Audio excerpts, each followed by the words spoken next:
চুল কাটাতে গিয়ে নাচতে নাচতে শেষে দেখো কি অবস্থায় হলো। আমি আর সুমন দুজনেই ভাবতে পারিনি এরকম হবে।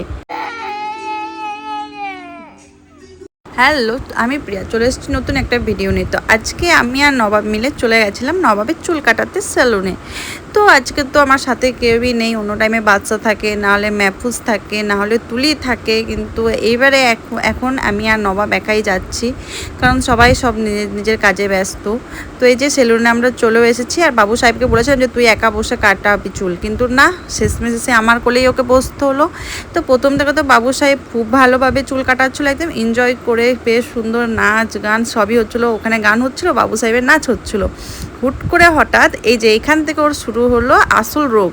কারণ এখন যখন ওর চুলটা কাটা হচ্ছিলো তখন ওর মুখের মধ্যে পড়েছিল চুলটা। তো এখন ওর মুখের মধ্যে চুলটা পড়তে পড়তে কিছুটা জামার ভেতরে ঢুকে গেছিলো।